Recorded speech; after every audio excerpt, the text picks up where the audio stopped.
أنا القرآن رباني وعلى في الورى شاني. أنا القرآن رباني وعلى في الورى شاني.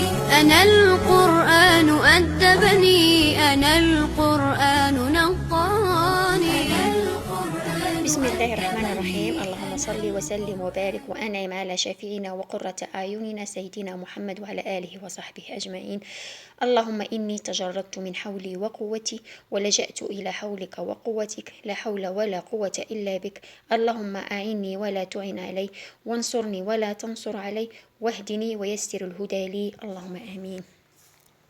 السلام عليكم البنات، كراكم دايرين؟ لاباس الحمد لله. نتمنى تكونوا بألف خير وانتم تشاهدوا الفيديو ان شاء الله. قبل ما نبدا الفيديو نشكر كل من دعمني وشجعني وخلى لي تعليق يحفزني به، يعطيكم الصحه. واللي راه يشاهد فيا جديد يدخل يشترك في القناه ويفعل الجرس باش يوصلكم الجديد. ومرحبا بكم في قناتكم، وما تنسوش اللايك والبارتاج، الله يحفظكم.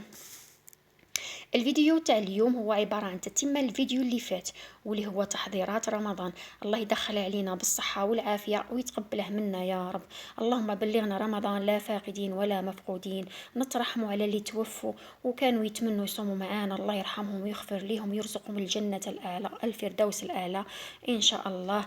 اللهم ارحم جميع موتانا وموتى المسلمين، آمين يا رب. المهم نطولش عليكم الفيديو. كيما راكم تشوفوا راني شريت زوج ربطات تاع توم ونقيته وغسلته ونديره ان شاء الله في الاشوار، نطحنه شويه ومن بعد نزيد عليه مغرف تاع ملح. كما راكم تعرفوا الملح ماده حافظه، وثلاث مغارف تاع زيت. الزيت غير باش ما يجمدش معاك الثوم، وكي تبغي تسحقي الثوم هكذا باش تجبدي غير بالمغرف ورفدي. والثوم نسحقوه في الحريره، الشوربه، المملحات، المهم تسحقيه. وكيما قلت لكم الحاجه اللي تقدي تخدميها وتقلعيها من الطريق وجديها وقلعيها من الطريق، تنقص عليك غير الشقه تاع رمضان. تنوضي للكوزينه وانتي ناشطه عارفه روحك كلش راه واجد، غير تجبدي وطيبي. ديري كالنمله اللي تخزن ماكلتها وقت البرد، وخلي ليه يضحك ويقول راكي غير دكي وتخزني في الفريق، وخليه يغني على روحك يجي رمضان وكلشي يولي نار تم تباله وعندك يشفك وتقولي نعاونه. راني خبرتكم. المهم راني كنملا انا غير نلمد وندس الوقت الشده. يا رب ان شاء الله يدخل علينا بالصحه هذا رمضان. وسيرتو هذه الطريقه تعاون الخدامات مساكين يجوا كاملين وعايين وحالتهم حاله يدخلوني الشان الكوزينه، ربي يكون معاهم ان شاء الله. ما عليهم غير بهذه الطريقه توجدي دروك قبل رمضان كل خطره خط في حاجه وخزنيها عليك وقلعيها من الطريق. يا ربي ان شاء الله يكون يجيك رمضان ان شاء الله ساهل مهل.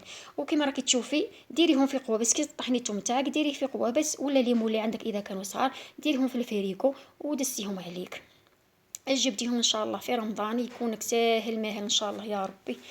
المهم نكون ان شاء الله فتكم في هذا الفيديو، ونتلاقوا ان شاء الله في فيديو جديد ومفيد ان شاء الله، وتبقوا على خير. أنا القرآن رباني وعلى في الورى شاني. أنا القرآن رباني وعلى في الورى شاني.